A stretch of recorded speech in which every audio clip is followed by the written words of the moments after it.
I want to speak to the women real fast too that are longing for that with their partner. Mm. It's as I've learned so much about the nervous system seeks to defend and protect and keep the organism alive. And if what the wife is suggesting and longing for is perceived as a threat inside the nervous system, the man can't hear what the woman is even wanting. Like it's not it's like the body creates a deafness. Because I've thought about this, like how could I have, while still married, gotten it?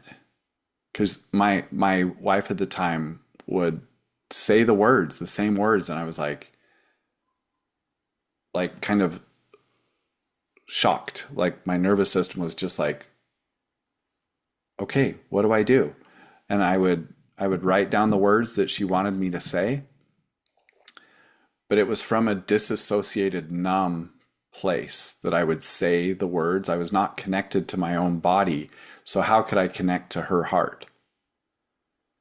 And so that's why the work has to be nervous system based, and you have to get really clear, gain awareness of what feels like a threat in my body if I think about sharing an emotion or talking about things that bother me at work, things that are stressful, because all of that is we've learned to be strong. That anything less than strength is weakness, and weakness impacts our masculinity. And so it's not I didn't love her enough, or the man in your life doesn't love you enough, or if he loved me more, he'd be willing. It's a nervous system, like he's at odds with his own, the nerves inside his body, and it's ancient biology that's at play. It's not like the prefrontal cortex where he just needs to choose or decide. It's like, no, what is happening in my nervous system that feels like such a threat to me that I can't even hear this person's heart? Welcome to Unbinding. We're Josh and Wendi, two fellow travelers on this journey of waking up out of our religious paradigm. We're navigating religious trauma and healing our spiritual wounds. So if you're not yet feeling free, well, come join us in learning how to just be. Welcome to Unbinding. Today we wanted to talk about men and dads and kids and healing, and we wanted to have a conversation. A lot of it will be I'll be sharing pieces of my journey, and it feels really raw and vulnerable and feels like it's going to require courage, and I can feel the courage inside of me and how important this is. So just wanted to introduce Wendi, and my name's Josh. So we're here for this. We just like to keep it very real, authentic, and to just see, well, and unscripted. We just want to see what comes through. So, This is an important topic for me. I just want to share what happened to me just yesterday. I went to a drumming ceremony and there were 20 women and 4 men. And we had the men stand in the circle while the women did the drumming. And 2 of them had never been in a drumming circle, maybe 3. And so it was their first time. And you have all these drums going, and we're going around the circle and drumming up and down and over and just in all kind of directions for about a good solid 5 minutes.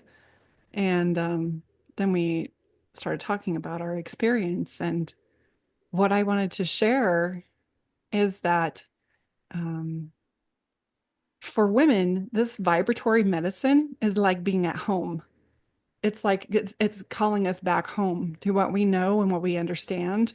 And so that's why it's so natural and so intriguing to us. And we want to find our gifts in that vibrational medicine space. And drumming is certainly that. And so, but I realized that it was not home for men. They were really uncomfortable. And it kind of forced them, some of them by their wives, because their wives had talked them into coming. Um, in that into that space of vulnerability. And it took a different quality of courage because men are taught to be courageous and to be brave and to be bold, but to enter into a circle of 20 women to be drummed and then we talk about what happened to us, that does not feel safe for most men. Mm-hmm. And I just wanted to honor them and hug them and hold them and let them be bathed in this feminine, organic feminine energy, so that they could start feeling that safety. And they did express what they experienced for them. It was really difficult for them to access their emotions. But I was just so proud of them. And my hope for men who are in this space, who are stepping into understanding the shadows and going deep into the scary places, that it is a different quality of courage. And Josh, I want to honor you for being willing to go to this place with me and with our listeners, because there's a lot of pain and it's like we're it's bubbling up in both of us. For men who feel severed from their children and severed from themselves and severed in their relationships and not quite sure what it's even supposed to feel like to be better. And my heart is mourning for this generation of silent men that we're creating right now because they don't know where they fit in and they don't know what they're constantly fed this message that you need to go fix yourself. Mm. And they don't understand what that means. And they don't know what it's supposed to feel like to have all of yourself on board and to be able to stand. It's not that they don't want to. I don't believe that. It's that they don't know how to because it's foreign territory and it's vulnerable and they haven't had to. But now that women are coming into a place of accepting our own power, they are really coming to a place where they have no choice or they'll be lost in the sea of silent men. And so, thank you again for being willing to talk about these things and your own experience and what you're going through, not just what you've gone through, but what you're going through real time right now.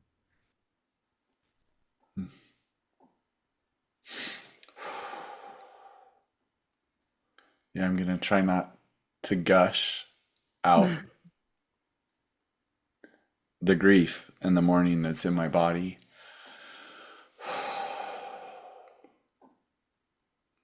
I've had a desire to work with men and so much resistance to work with men.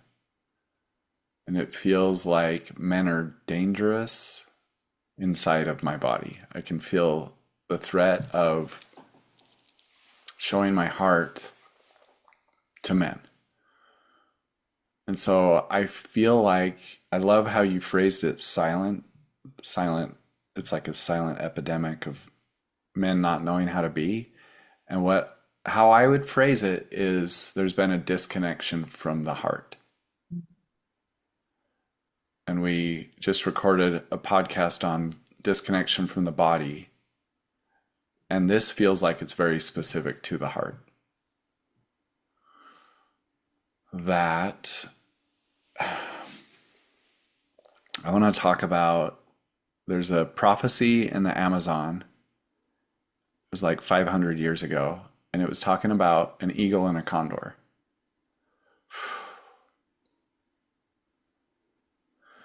And I don't know if I'll get it exactly right, but I'll get it close. So the eagle represents the masculine, and the condor represents the feminine. And they're designed to fly in the sky together. But the prophecy talked about how for 500 years there would be the eagle would take over the sky, and the masculine would mean industry and technology and the brain, and the feminine is the heart and community and nurturing. And this has everything to do with dominance and colonization and patriarchy, and that humanity would be given a choice after these 500 years. Would the feminine rise, not to take over, not to push the eagle down, but for the eagle and the condor to fly in the sky together? And that doesn't mean we need to have women presidents only, right? This new matriarchy, but it's the balance. And this isn't about, well, it has everything to do with men reclaiming their femininity and their hearts. And so the work that I've been doing for myself, I call it heart work. And I love how you use the word vulnerability, because it's only vulnerable if there's a threat. But if you create spaces where the heart is welcome, it will feel vulnerable. It will, to the nervous system, it feels like death, like the most terrorizing thing to ever do. But the more familiar your nervous system is acclimated and welcomed into spaces like that, it shifts from a threat to a craving. It's a longing, it's a need. It's a please hold my heart. But for me, as a man raised in a religion where I wasn't taught to even know about my heart, I thought my heart was bad, was sinful, was problematic. And trust it.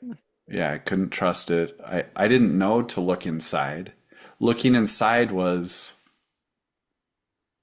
just once again, I try to find like moments of like overt phrases, and I can't, but it feels like the covert, just no knowing about men having hearts. So I mean, I feel like I need 16 podcasts to tell my whole story. Struggled with drugs and addiction, and I was chasing after, I didn't know it at the time. I didn't want to hurt. I didn't know how much pain was inside my body. And so I was using women and drugs and porn and masturbation and drinking, fantasy football, pickleball, all these ways to try to feel okay. Unknowing that I needed to go inward to see what the hell is happening inside my heart. Like I don't hear talk of that anywhere for men. Even in men's groups, a lot of them are, oh, I don't know this, I'm kind of generalizing, but I imagine they're just kind of the, let's lift each other up, let's be strong men, but how do we get men into their hearts? So in 2015, I was married, and my then wife asked me to leave the house. She said I was not emotionally safe for my kids. I didn't know what that meant. It didn't compute. I didn't know what emotions were. Like I did, but I didn't know how to hold space, how to hear, how to witness, how to be with. Like none of those things. I couldn't have said those words. My brain wouldn't have computed those words. And so that's how much how much the condor has been stripped from men generationally. And I see it as a positive thing that if you think about humans, we needed men to be in their strength to get us to this place of human evolution. And now we're at a place, a choice point where we can't keep doing it this way. We're destroying the planet, like we're disconnected from everything. And women aren't going to let you anymore. Nope. Not going to put up with it. Yeah. So the invitation is to find your heart. And to do that, you need to get into your body. And inside the body are all of the emotions, generational, stored, stuck, living, like it's the pain that our ancestors didn't know were in them. They unknowingly passed it down to us, where we now have enough information around the brain, around trauma, these different tools, therapy and somatic practices, and this understanding that, oh, it's stored in us. And then you have to fight against your own brain because you're choosing to go into pain. And the brain perceives pain as a threat. And so to choose to go inward towards the pain and to be with it and to allow the body to metabolize and transmute it and move it out is not for everyone, I would say. I would say it is for everyone, but not everyone will do it. Yes. I mean, I don't know any other way to get out of it than through Mm-hmm. that way. And there's various modalities that we can use, but not everyone is brave enough to travel that territory Yeah, it's a because the choice. brain it's lit up and it's Yeah. like we do not go here, and it can feel like a death threat. Yeah. Yep. And so I want to talk about, I've had a lot of time to think about this. So I've been on this path for since 2015 when I got kicked out of my house. And I was sharing with Wendi before we hit record that I was staying, I was still working and sending her the money. And so she had my paychecks. And so I didn't have any money. And so I was staying at cousins' houses, like in their spare bedrooms, on buddies' basement floors, like just kind of couch surfing for a year and a half. And I didn't know what I needed to do to do different. I was being me still. I was like, I don't know what to do. I saw a couple therapists and we would talk, but I feel like I had so much walled up protection inside of my psyche from childhood, from teenage, and the church played a role in all of this. The doctrine definitely impacted me, definitely created harm inside of me. And I didn't know I could question the system, so I thought it was me. And the more I turned against myself with shame and self-hatred and loathing, it all of that lived in my body. And then I turned to addictions like that made sense because I didn't want to feel that anymore. And I was trying to repent and trying to have it washed clean from me. And I would go to the bishops and I would disclose my sins, and we would go through the repentance process, and then they would deem me worthy. And I was like, why do I still feel like a piece of shit inside my body? And so then I was like, I got to double down. I got to do more. I got to go to the temple every day. I was doing that in the early 2000s. I was going multiple times a week. And I was like, if I can just help the ancestors, if I can do enough temple work, then maybe I'll start to at least, it wasn't love myself, it was just stand myself. Like I was just trying to get to a place of tolerance for myself. And I didn't know how much loathing and rage I had for myself. It was just all aimed inward. I didn't know about emotions. I didn't know I was doing this, but it was all aimed inward. And then I was having kids and raising my children disconnected from my body, disconnected from my heart, with all of this pent up hate alive inside of me. Just knowing I was unworthy. There was just this, at a core soul level, there was a programmed understanding that I was no good, that I had done too much, that the atonement wasn't for me, that the celestial kingdom is going to be fine. There's no way that I can get to the higher, that's not in the cards for me. I left God's plan for me when I was 18, when I didn't serve a mission, and veered off from my patriarchal blessings, promises and blessings. And from 18, I severed, I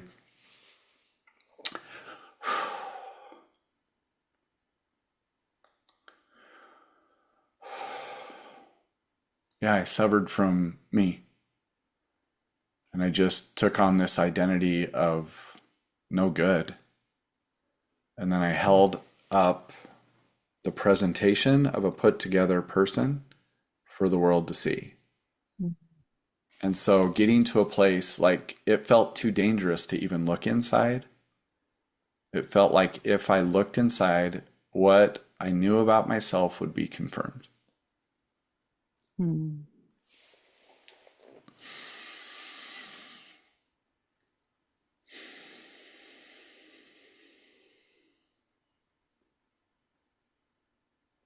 What you said about a mission, I've felt that both my ex-husband had to come home early for medical reasons, and I could. It's like that shame was tangible. Mm, You didn't complete an honorable mission. You're not strong enough. I know he dealt with a lot of guilt, and shame culturally between when he got home, um, and when we got married. But I also saw it in my own son that he had to come home for medical reasons as well. It was almost like the pattern repeated itself, and that's his own story. But as a mom, I saw him suffer as he just began to fade and become invisible. There is no place in the church for a 20-year-old young man mm-hmm, except for out in the mission. mm-hmm. And my heart is still yearning for the impact that must have made on him. And it's a wounding that I don't know how to fix it. And I can't until he's ready to confront it. And I think it's messages by men like you right now, Josh, who are willing to share it and just share the journey and what happened, without apology and without the shame. Um, that will help set him free one day. I hope Mm. the both of them. They're good men in my life, and I see what you're saying. I see it in all of them, in my brothers, in my dad. Um, and they're all good men. I have been lucky enough to be surrounded by amazing men in my life. But I can see this impact that what you're explaining has had on them too. And we don't have a way to talk about it. We don't know how to open it up for healing other than to share your story like you are. Yeah, I can still feel, I've worked through so much, so many layers, and I just feel there's so much more. There's rage in my body, and my rage was, I think I have rage that I was taught to turn it on myself. Mm. And whether, like, and this is where you and I have talked about this other religious trauma podcast we're listening to called Holy Hurt. Highly recommend. And she just talks about how when it's in the water, it's so hard to point to anything to try to find the cause. Mhm. And that's been I'm just like, I keep looking this way and I can find the cause. It's like, oh, it's in me. And to turn it around has been really challenging because I can see the benefits when I look at my parents' marriage and their life and how much it's blessed them and they're thriving inside the culture and the system. If it's working for them, I don't know how to say it's broken. It's felt very confusing inside of me to so I'm like, okay, it's got to be me then. When I think there's a couple ways to, or maybe just two ways, if we don't know how to look inward in a healthy way, then we do turn it on ourselves, and the contempt against ourselves becomes rampant inside there. That's how I processed many things. I blame myself. I'm not good enough, but I also experienced before I had my own awakening and my own and been doing my own inner work. Has been a life journey. Will continue on until I'm gone, but other men and women turn it on others. Like, Mm-hmm. because the confronting of the self is so dangerous and it feels like such a threat, they cannot seem to process shame. And that if their partner comes to them with an issue, they immediately create defense. I don't want to talk about it. I'm not the one with the problem.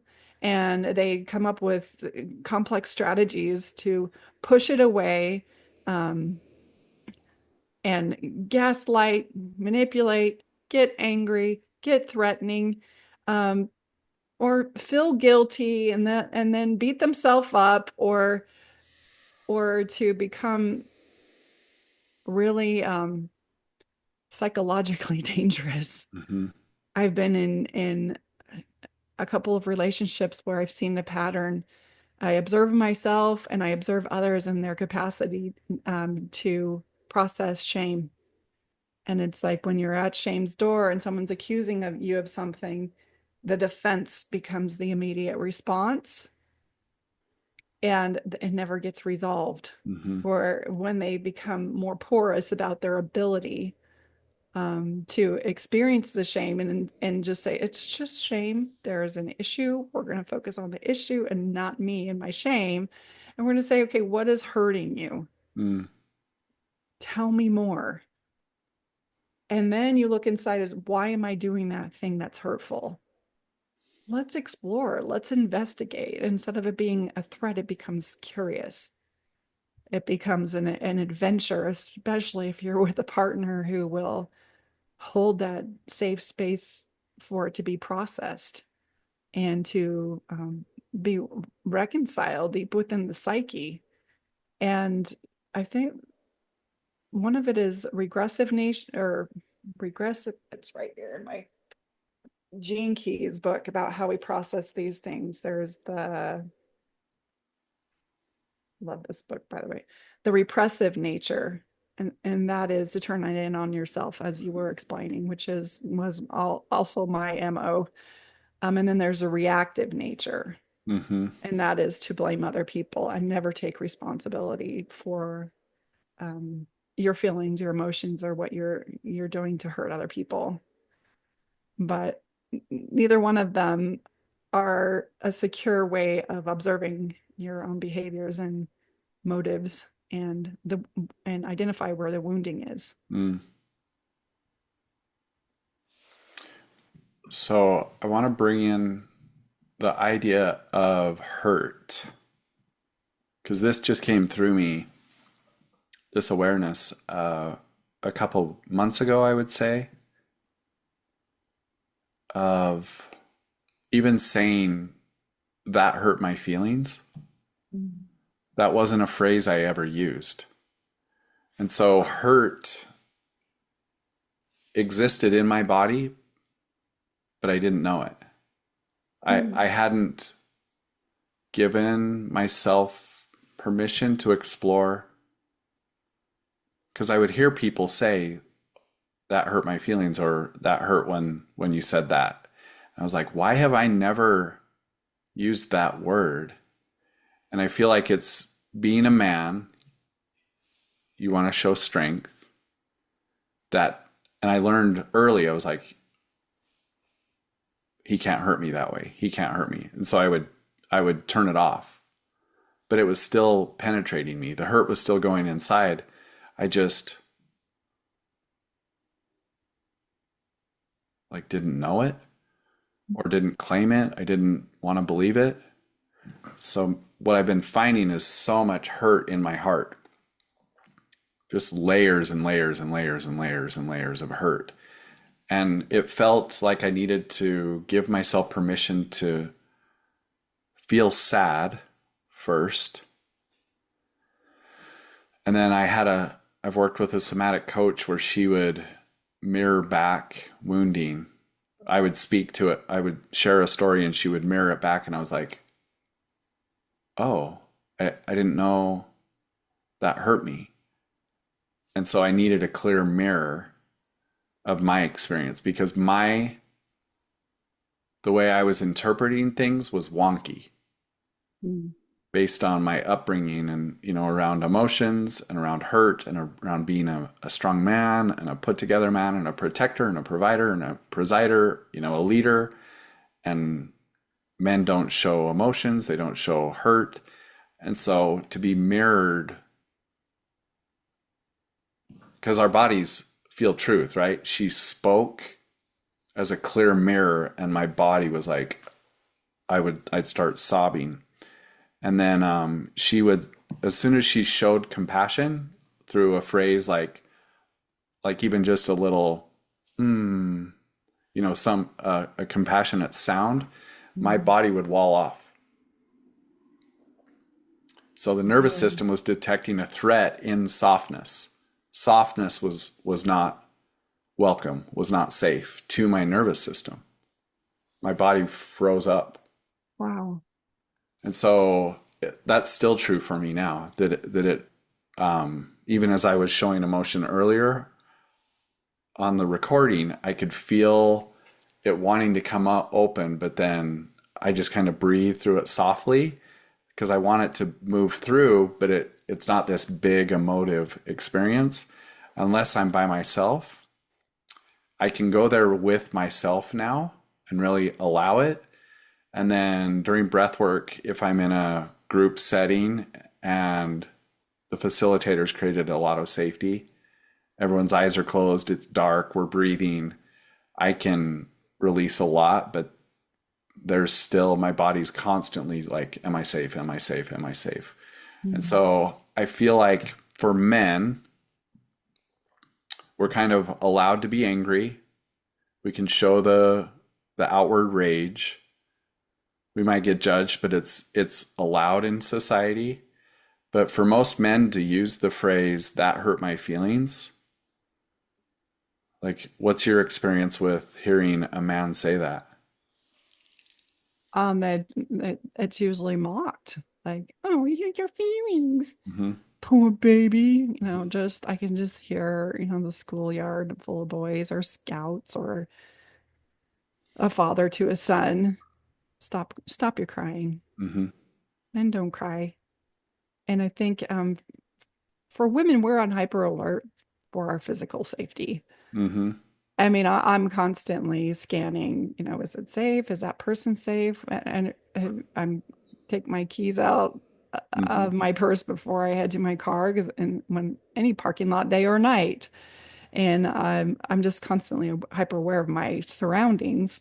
And that's just part of being a woman. I didn't know that I did that. I just realized that, if I'm walking and a car slows down behind me, I'm at high alert, like what's going on? And for men, it's more of that emotional safety. Mm-hmm. And because it's more invisible, it's maybe more difficult to call it out and to even honor that. I don't even know what emotional safety is, but yet he's been living in an emotionally unsafe world most of his life. It Mm-hmm. makes sense then when someone says, you aren't emotionally safe, that he would go, I have no idea what you're talking about Mm-hmm. because this is my world. Mm-hmm. And nobody told me that the water that I'm swimming in is a problem.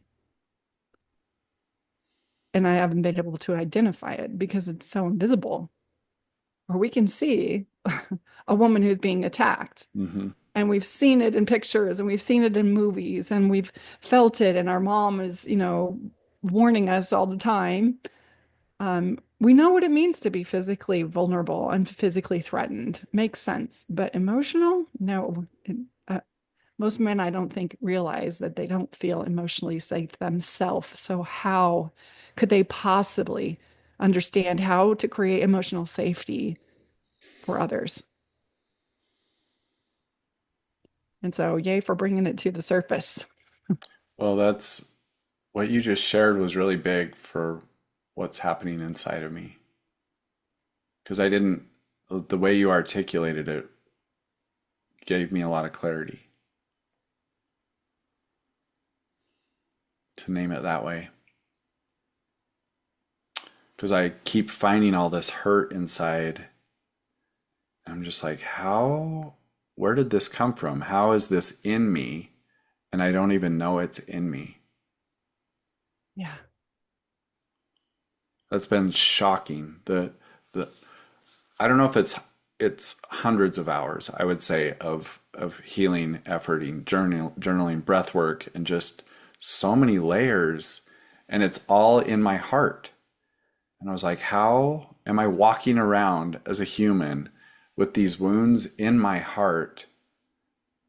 And I don't even know it. I mean, I know it now, but for 45 years, I had no idea. Yeah. It's such an invisible, silent killer. I, an, Another thing that I wanted to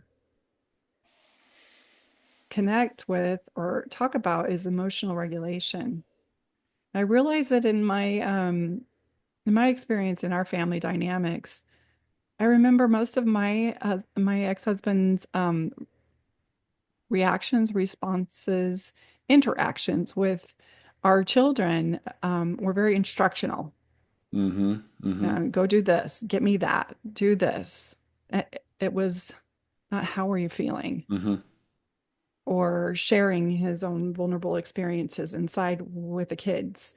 And I realized that his emotional connection to our children was actually through me.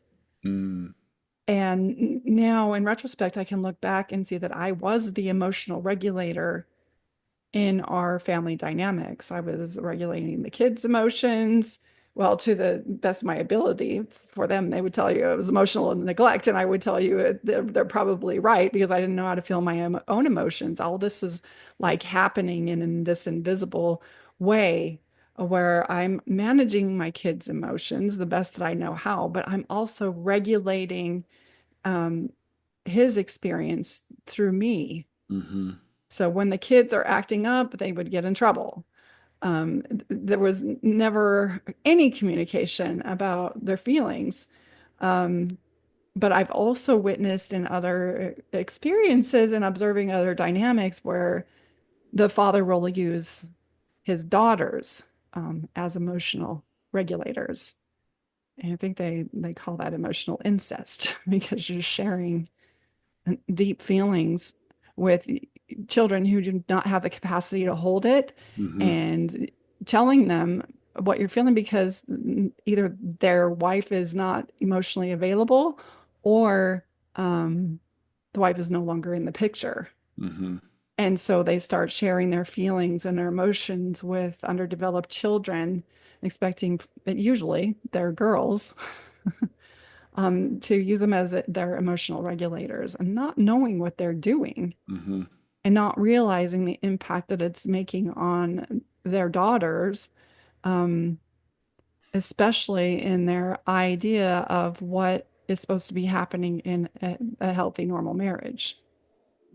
And then they feel constantly attached and responsible for their father's emotions. And, or they feel completely disconnected from their father at all because there is no emotional regulation going on without their mom in the picture anymore. Can you speak to some of that? Because you have daughters, right? Mm-hmm. How many Yeah. girls do you have? Yeah, I have three daughters. And I was kind of reflecting on whether I shared my emotions with them. And I think I was so like emotions weren't taught to me as a kid.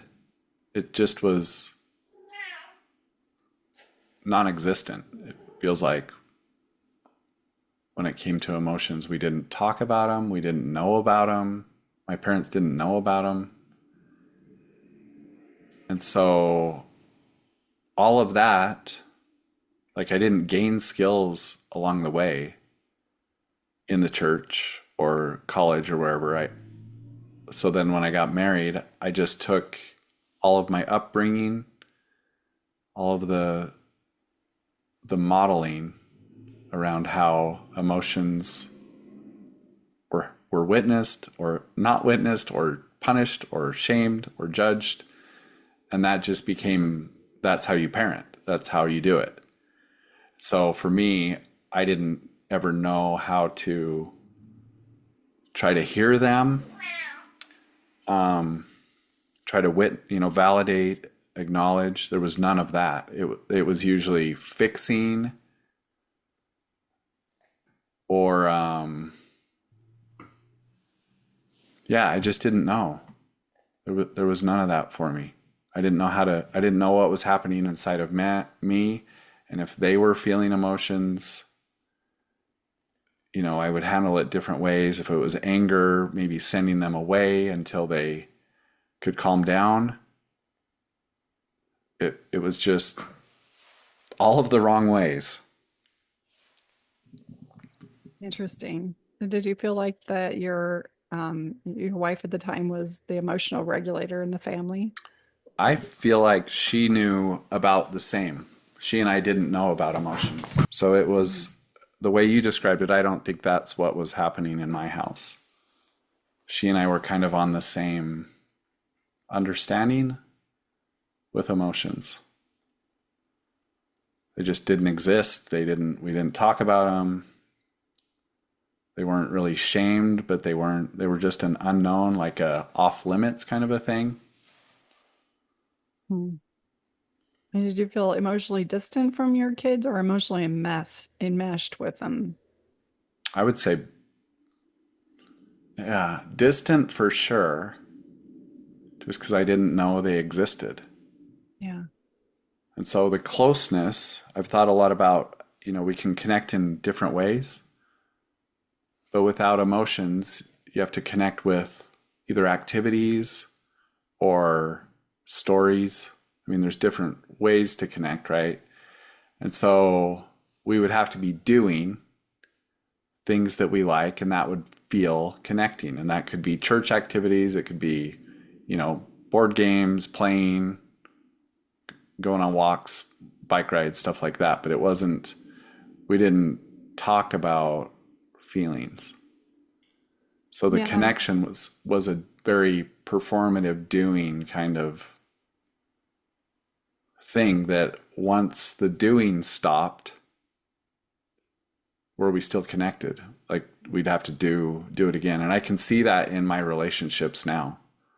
That it's like, oh, are we still connected? I don't know. Because I haven't talked to you in a little while. We're not doing the activities that make us feel happy. And so are we connected? It feels like this uncertain, like this fear that lives underneath.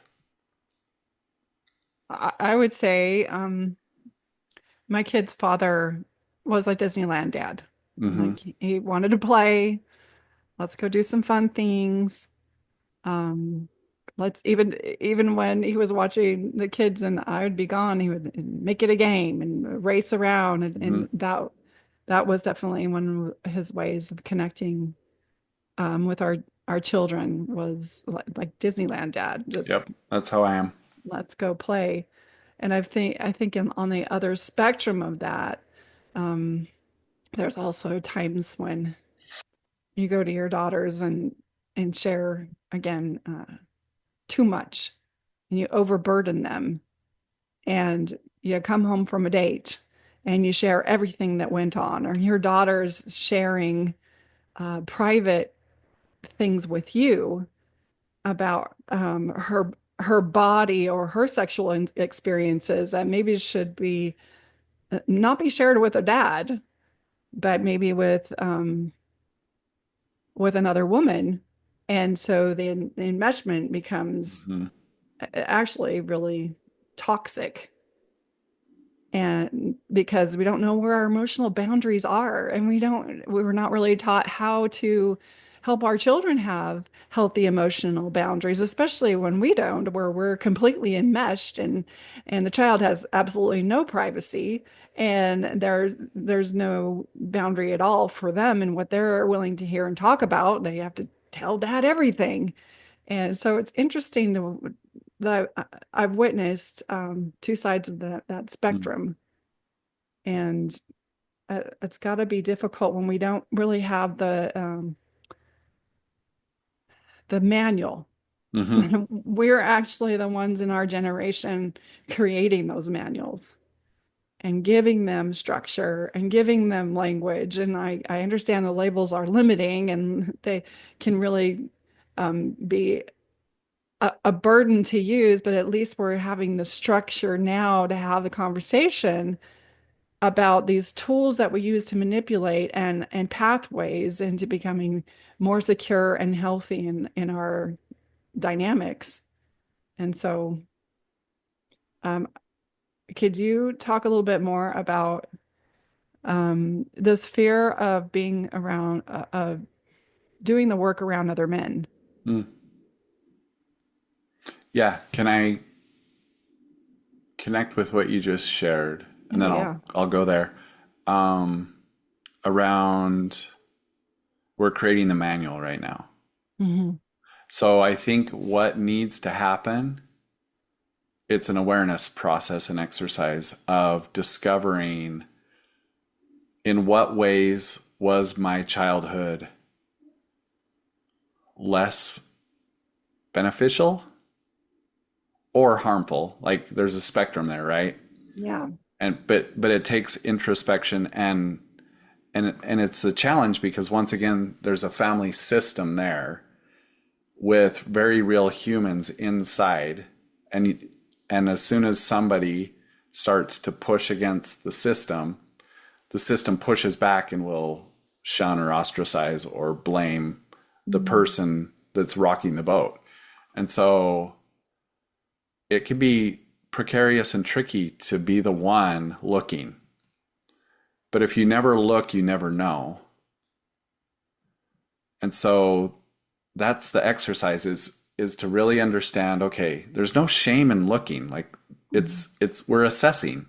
Yeah. We're desiring the most beneficial circumstance or environment for a child to be nurtured in the most optimal way so that they can be sovereign and free and connected to themselves. And in what way was my childhood not that? Like that's been my journey. I've had to look at all of the patterns, not all, but all that I can see, like looking at what happened with mom and what happened with dad, and me being Mhm. the oldest of five, and my sister came at 2 years. I was two, and how did that impact me, and what did I need to become to be the good boy, and how does that show up in my relationships now, and the people pleaser and keeping quiet and not having any needs, like just wanting to go along with creating peace and harmony in the home, but Mhm. at my expense. And how is that showing up with not having a voice and being afraid of um, rejection? Like all these wounds that showed up in early childhood and in teenage years that are still in me. And that's the shadow work. That's the making what I couldn't see visible. And then once I can see it, as long as I don't hold it with shame, I can do something about it. But if there's shame there, then I'm just like, don't look, keep it under the, we swept it under the rug generations ago. Leave it there. We made a pact as a family that we would never discuss this again. And you're bringing up old shit. I was like, yes, we like it's still alive in my body. It's alive in our generational family line. It's in the lineage. It's in, and it until someone looks. I love what you're saying because how many times are we hearing like, are you really going to bring that up again? Mm, Most of the time, people bring things up again because it hasn't been resolved, mm-hmm, and they want assurance that it's not going to happen again. And or why are you talking about that on a podcast? Or why are you sharing that? Or why are you going to the bishop? Why are you writing a book about it? And it's because it wants to be seen so it can be healed. But the shame is so thick and so intense, and it feels so much better to have it under the rug of mm-hmm. shame. It just feels better to have it insulated in this um, buffer of shame. But in your experience, when you pierce that buffer of shame, what happens for you? Well, I discover that it's a pattern. It's a pattern that I thought was me. Maybe I even said, that's just who I am. That's my personality. I'm just a competitive person. I'm just a perfectionist. It's just who I am. I'm an introvert. I just like to stay home. And looking at all of those things through the lens of curiosity, I've discovered it's not who I am, it's who I chose to be or needed to be in my upbringing to benefit myself, to benefit the family, to get through, to get praise, to get love, to not get hit. There's lots of reasons. And those are patterns. They're not me. I didn't the my mom didn't have me, and then I was a people pleaser Right. from day zero. I wasn't competitive as a newborn. I wasn't a perfectionist. Whatever, name the coping mechanism. We don't come into the world controlling, afraid of being rejected. Like these are wounds that happen at some point, and then these patterns come online to keep us safe. And these patterns aren't who we are, and the real us underneath all that, the authentic self, is longing for us to look at the patterns, to discover the wounds that created the patterns, feel into the wounding, and then when the wound is gone, the pattern doesn't, there's no more reason for it to stay. And so then the pattern dissolves or falls to the side. You reclaim all the energy that it was required to perform whatever it was, and then you step forward as more of yourself. And that can feel, it's like you don't know it's part of yourself that's missing Mm-hmm. because you become so acclimated to this being that's filled with coping strategies, saying, this is just who I am. Take me or leave me. I want somebody in the world that will love me for who I am. Mm-hmm. But we haven't come to the place that you're the one that needs to love you for who you really are, not for those lost or invisible parts that you haven't seen. Um, and that person that you needed to become in order to make everybody else happy, Mm-hmm. in order to survive in a world of high expectation. We get this we become disassociated from who we really are. And we become calculating strategists Hmm. or, you know, epic avoiders and resist or ignore it, bypass it, bypass it, bypass it, or blame it on everybody else and become calculating in how I can get people to love me. Hmm. And the brain is so strategic and finds so many ways to avoid seeing what you said earlier, avoid seeing what I'm afraid might be true about me.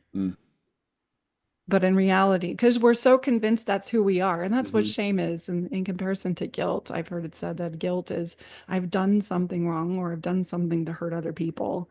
And whereas shame is I am something wrong. Mm. It's just who I am. And so if, for me, and we'll have a whole nother podcast on the dating world and Yeah. relationships. Um, but it's been interesting to see. I just want somebody who will love me for who I am.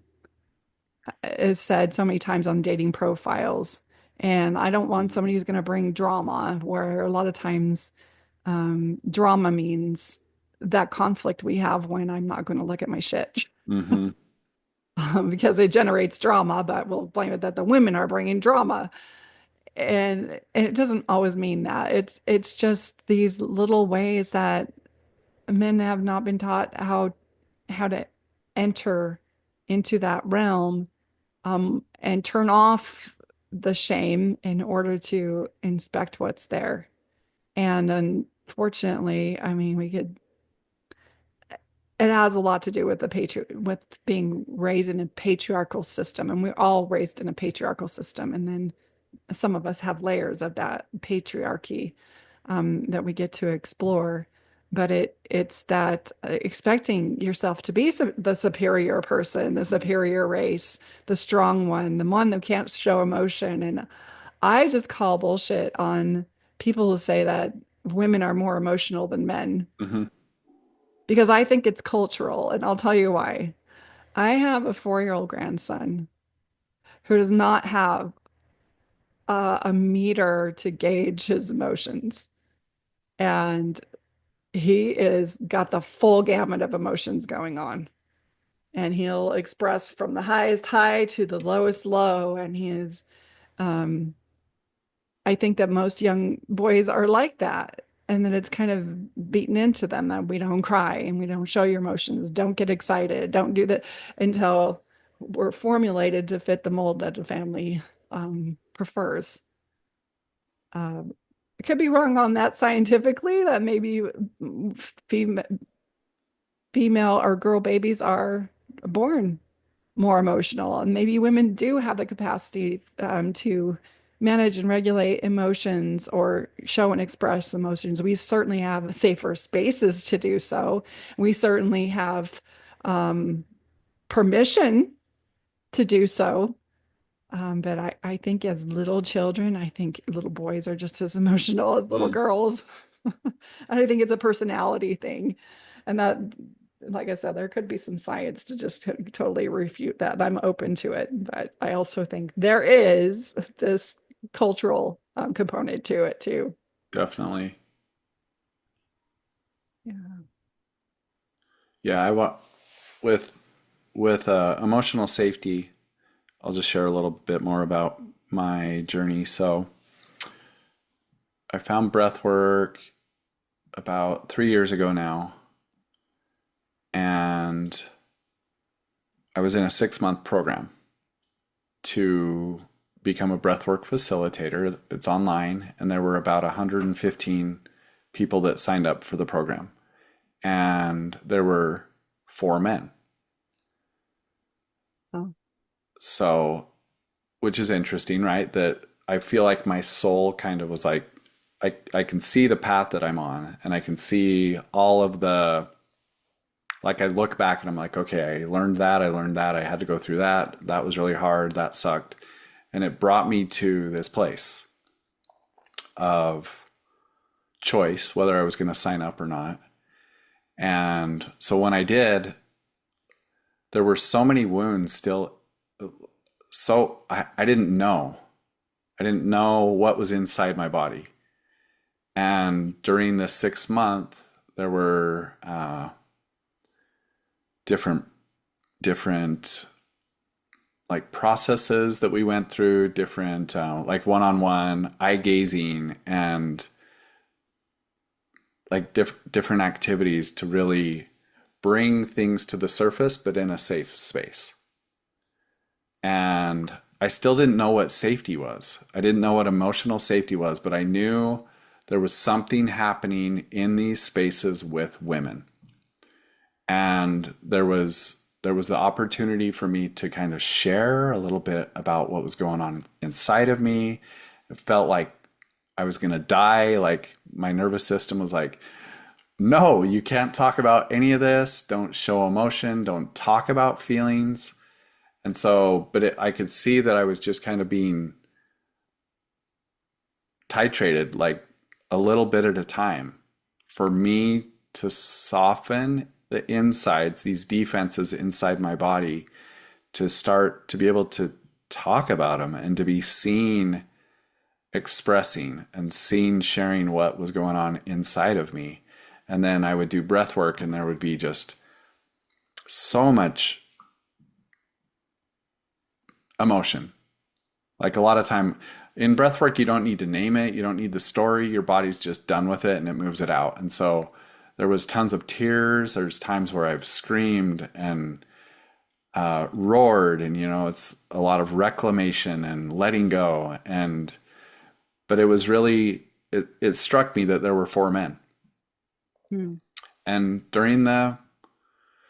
so towards the end of the program, they call it practicum, where you do 60 practice hours on people.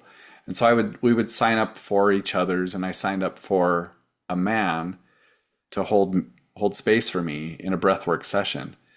And I could feel what it felt like energetically to be in a masculine space. Hmm. And it felt different. There's something about men's energy that we're designed to hold. Mm-hmm. There's a strength, there's and it's not just for the women to soften, but for the feminine inside the men, the heart, to feel safe, to soften. So I got to experience that, and I could feel as he was guiding, facilitating and cueing, and I could feel the safety in his voice. Mm-hmm. And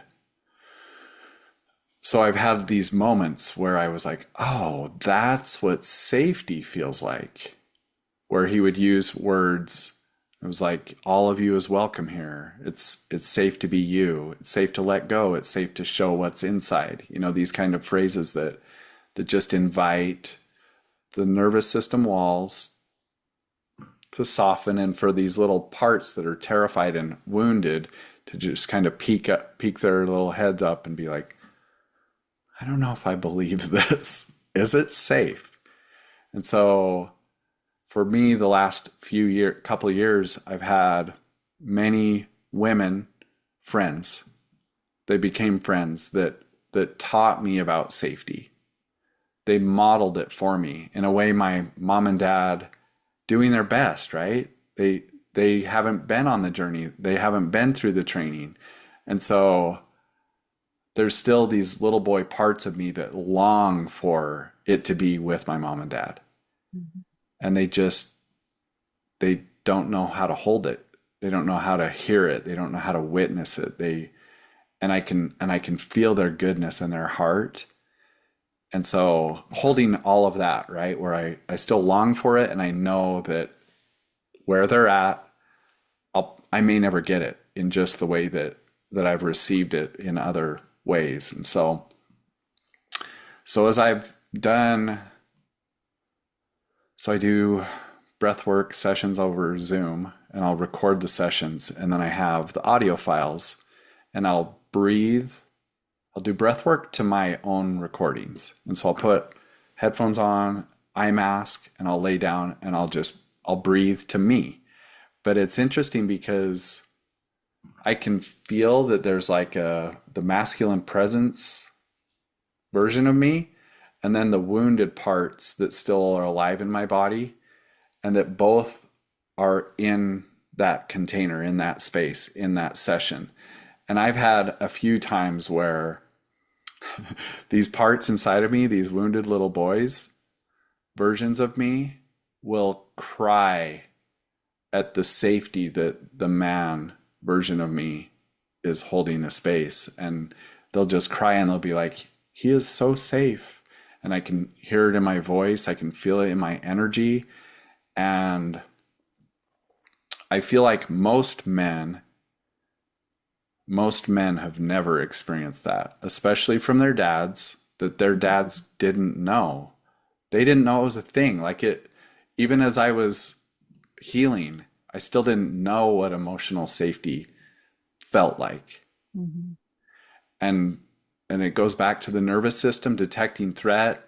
And even I'll have men in my spaces, my breathwork events live in person, and I'll feel my body wall off when I see a man in the space.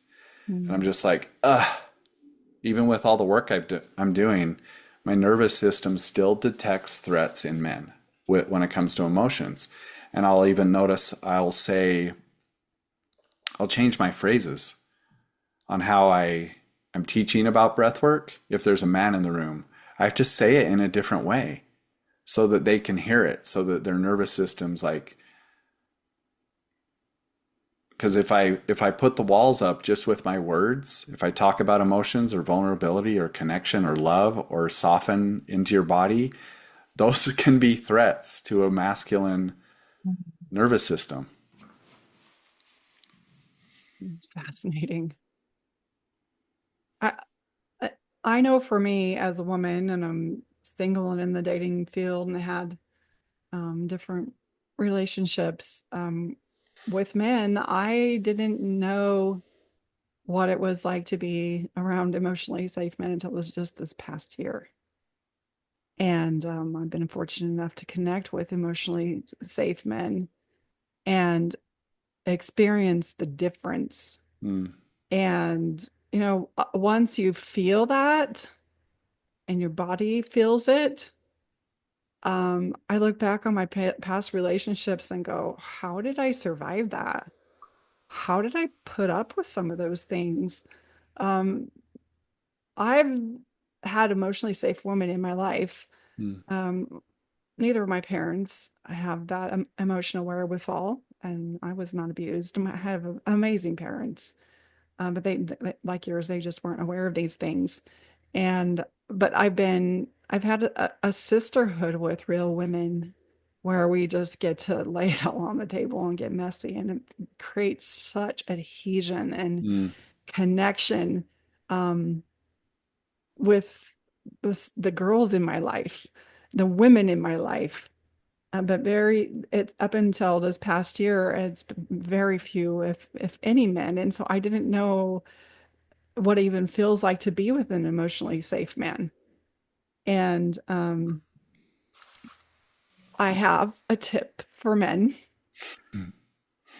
Your whole entire world is going to open up as far as what women will be available to you when you learn how to be emotionally safe, because she will recognize that quality and she will desire that quality, because there is nothing sexier mm, than a man who is emotionally balanced and a man who is aware of his emotion and a man who holds space for that. And women can feel it and they crave it, and they're not, once they've tasted it, they will not settle for less. mhm, But because we're still at this space where men are very slowly coming into the awareness that we can do this, and it actually makes us stronger. mhm, It takes a very strong man to hold emotionally safe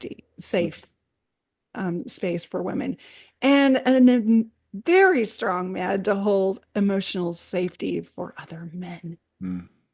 And when they can, to me, that is a strength. And I was talking in the beginning about that is a different kind of courage that has not been expected of men, and that it feels again invisible, like they don't even understand the concept until they feel it. But once you've tasted it, you can't go back because you can't settle for anything less than that when you've felt it. And there are women listening to this that would be begging for their husband to please understand this concept, that they don't have the language to explain it to their spouse either. And there will be men listening to this going, oh, that sounds terrifying, or that sounds silly, or that sounds dumb, or they'll probably try to bypass it. But I promise that men who crave to experience their own emotional safety, and they pursue it and they experience it and they start to develop it in themselves, they will have every woman in the world will be coming for that, because that is the quality that we're looking. It's not the six figures and the 6 inches and this the six. It's none of that. Especially women my age, we're not looking for that. And I'll tell you, in St. George, I am surrounded by quality single women who come here, and we create sisterhood that is this unprecedented sisterhood. But if there is a man that comes into our circle, we are just like, okay, where is he? Mm, How does he measure on the emotional wellness scale? mm, It's like no other metric that we're looking for, because we've tasted it in these men like you, Josh, who are willing to go in and do the work. And I'm so happy that, not happy, but curious and excited that you can see that there's still more to do, mhm. and that you've taken this curiosity and you're willing to, be this Rambo through the jungle of emotional and pain and wounds and all of this, and be willing to do the work, even if you're just laying down and you're breathing through it all, and you're allowing your body to be a vessel to transmute this for other men. Thank you. Honestly, thank you for that, because it is our evolutionary path. We will get there. We do not have to be the next generation of silent men anymore, but it is like cutting through a thick forest of invisible pain. And thank you for being willing to do that and hold space for that. Thank you. Mm. Thank you. I want to speak to the women real fast too that are longing for that with their partner. Mm. It's as I've learned so much about the nervous system seeks to defend and protect and keep the organism alive.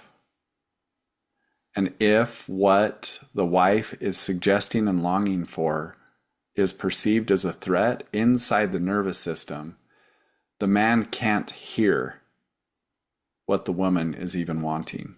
Like it's not it's like the body creates a deafness.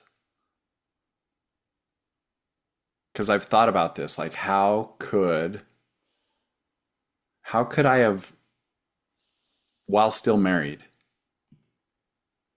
gotten it?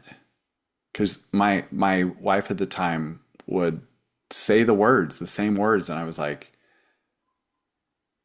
kind of shocked. Like my nervous system was just like, okay, what do I do?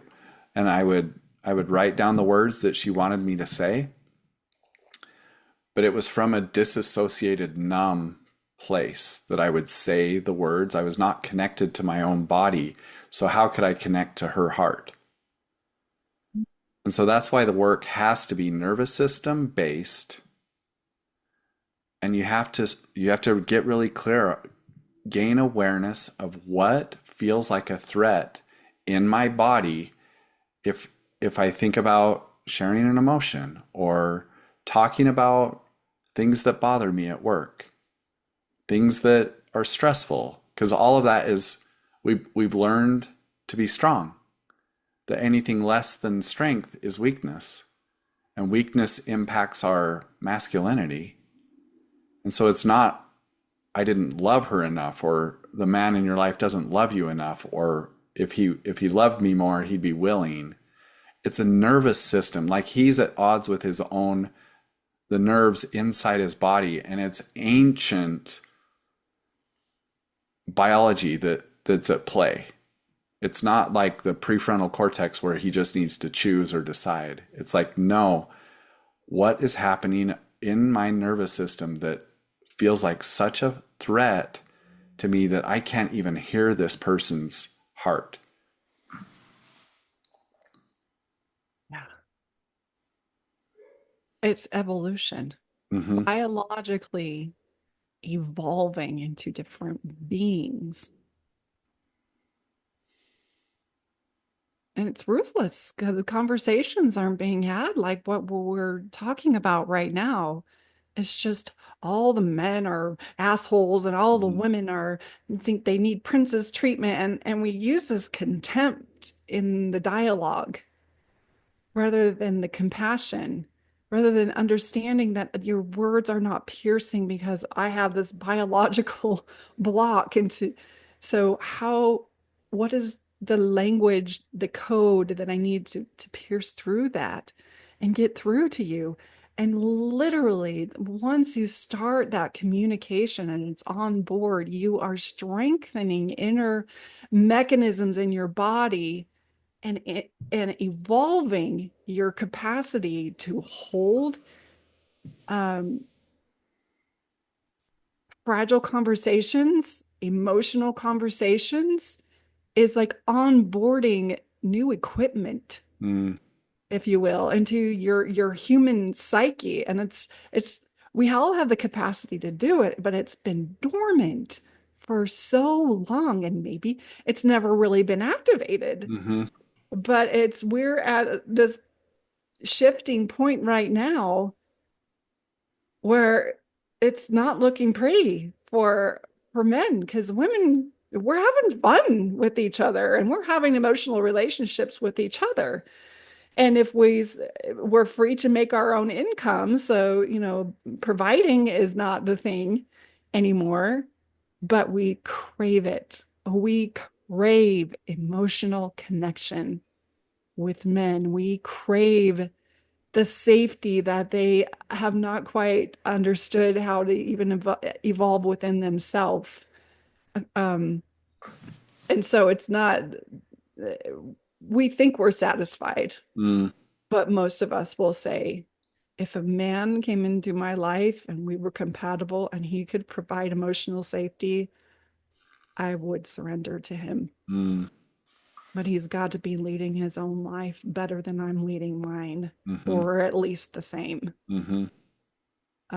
Otherwise, I'll just lead my own life for the rest of my life until that can happen. And you can't find it on a dating site. You can't find it swiping left or right because it's not something that can be seen in a picture. It's something that's felt. Mm. And so that's what a great conversation. I hope it's been beneficial. Not that I'm closing up. If you had anything else to say. Oh, it sounds like we could talk about this for like 12 podcasts. Yeah. Yeah. I'd like to talk about the healing. Yes. And if you want to, I'm happy to lead, but if you want to share any of your perspective or understanding of, I loved how you were just bringing in women can feel it, because it is a nervous system energetic thing. It's a Mhm. frequency. Yeah. Yeah. And once we've tuned our own nervous system to understand what emotional safety is, now we have a heightened sense of what's not emotionally safe. Now we hear it in their words, we see it in their purpose or lack of purpose. we can witness in a very short time a man who has or has not done the work. Mm. Yeah, it's a breadcrumb thing. It if we learned love was conditional, we'll accept breadcrumbs when we're Mhm. little. That's the treatment we received from unregulated parents doing their best. And then it impacts how we view ourselves, our sense of worth. And then when you start to do the work, it is a frequency thing. It the deeper I go into my heart with courage, it sends a resonance out of I know what I'm worth and I know what I'm worthy of in a partnership. Mhm. And without emotional safety, where vulnerability gets to be nurtured, uh, what I'm recognizing is there's no depth, there's no end. Once you get into a partnership with another person who's willing to do the work, because once you're in a partnership, it's once again, you can't just leave the church and you're good. Once you've done your own work and you get into a partnership, all the shit that you couldn't see is now mirrored, but it's in a safe container for you to work through it, and that nurtures and deepens connection in ways that I can just tell there's no limit, because the deeper you go in, it's a spiral, and it's the depth that the heart contains, and it's infinite. It's never ending. Like the way I used to connect with my kids was I had to do a board game, I had to take them to the arcade. But now I'm discovering the deeper I go into my own heart, and the wounds are the portals. I have to find the wounds, and the wounds lead me inward to discover more of myself. And then the way I connect with my kids now is at the depth of the heart that I want to say conquered, but that's not the word. The depth that I've gone inward, I can hold my children in that space. Mhm. Now I see them to that depth, and I long for them to know that the depth that I've found in me exists in them. And so I ask them questions of curiosity and exploration and wonder, and what are you dealing with? What lights you up? What are your dreams? What are your goals? What's holding you back? What's in your way? You know, what anyway, just it's the questions again. But Yeah. you have to use questions on yourself, and that's how the depth of a relationship gets nurtured, is through more meaningful questions and going into the fear. The fear is now where before I would avoid the hard questions or the hard conversations. Now I realize that the fear is the portal into a connection I didn't know was possible. Yeah. Well, and so what I'm hearing you say is that it is a skill set Mm-hmm. that it's not something that you do and then your shadow work's done. Mm-hmm. It's actually a skill set. It's like suiting up to go deep into the underbelly of the subconscious. Mm-hmm. And because we haven't had the equipment or the suits to allow us to live on those planets and those subconscious planets, we just haven't been able to go there. And so once you gain the skill set, you get to access your own heart, and you own the safety for other people and offer that safety for others. It allows us to go deeper into connection and into intimacy that we all crave so much. We long for that intimacy. In relationships, I've been heard as men crave freedom and women crave intimacy. Um, I know for me, I've craved freedom many times, Mm-hmm. and I've craved intimacy. Mm-hmm. And I know a man that's free to do whatever he wants is lying to himself if he thinks that he doesn't need or want intimacy with a partner. It's just this, I don't know how to get it, so I'm going to stop wanting it. Yeah. But it's still there. Yeah. And it's that skill set. So if you gain the skills to do it, you're no longer limited on what you can experience in relationship to yourself and in relationship to other people.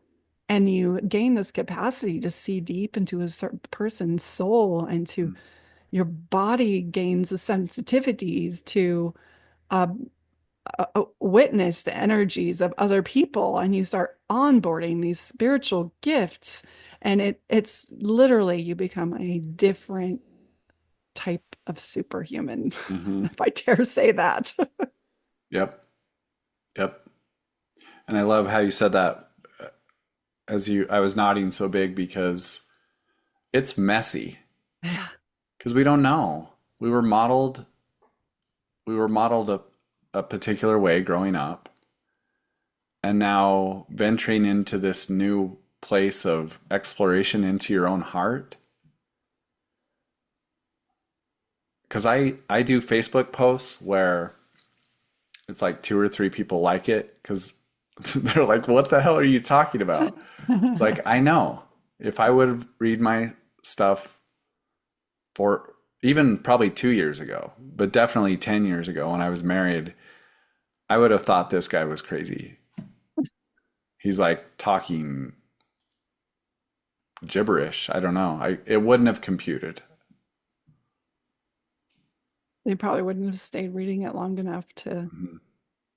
to really feel the messages. When I read your posts, I'm like, oh, straight to the heart. I'm crushing on you, Josh. Really, I love witnessing your evolution. I don't know how long have we known each other? We've never actually met in real life, have we? No. Yeah, we haven't.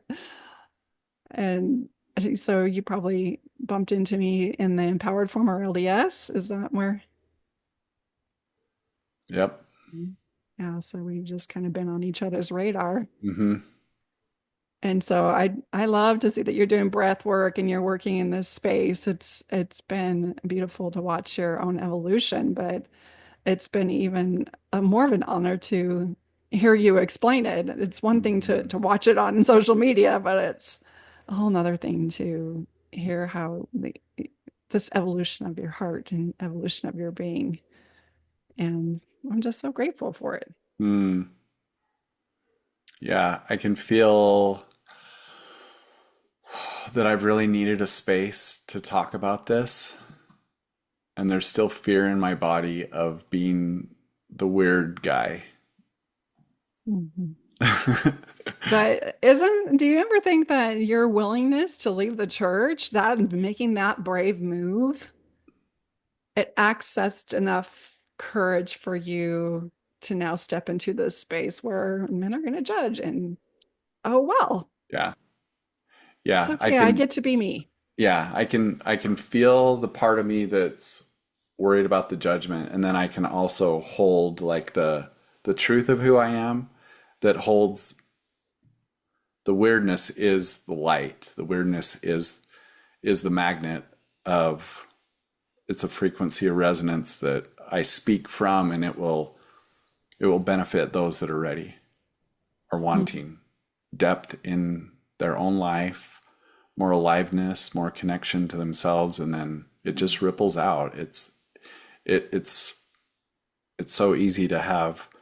The more healing I do, it ripples. There's just Mhm. no way to stop it. Like it's not me doing anything other than my own efforting within myself, and then showing up as me creates the energetic wave that benefits the world. Yeah. Yeah. Thank you for explaining that, how that emerges and how that evolves. That's how we heal the generations backwards and forwards. Yeah. Yeah. Heal it for ourselves first and then share it with others. And that was kind of one of the first things we talked about in an earlier episode about it's not enough to wake up. Hmm. We have to grow up, and then we get to clean up, and then we get to open up, and then we get to show up.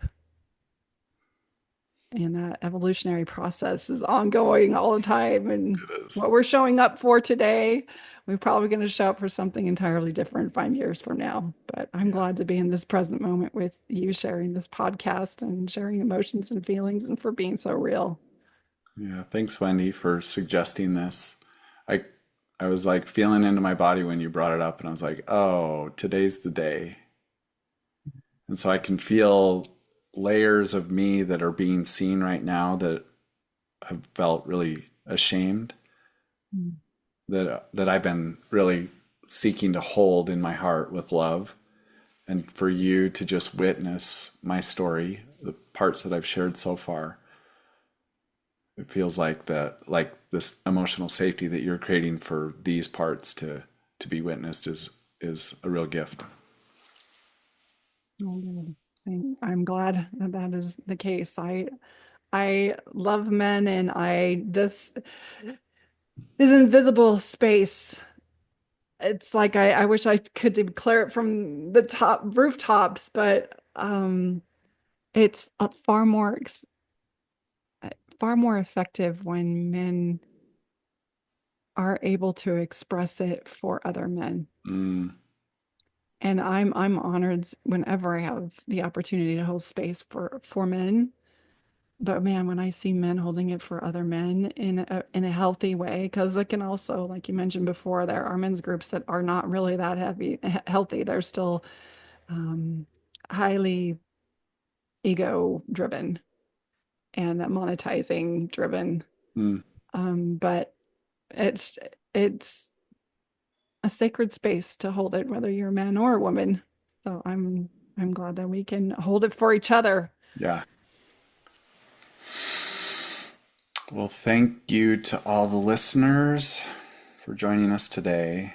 We're excited to just keep diving deeper into the messiness of being a human and finding our way into our hearts where we can love bigger and see if we can heal the planet.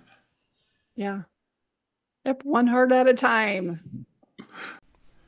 Thank you for listening in. We hope there were takeaways that help you begin to unbind the deep programming that no longer serves you and remember more of who you truly are. If you'd like to connect more deeply, come join us on Facebook on our page called Unbinding. It's a space for real conversation, reflection, and community. And if this episode resonated, please share it with someone who might need it. Like, subscribe, and comment below. We'd love to hear what's moving for you. Until next time, take care of your heart and keep unbinding.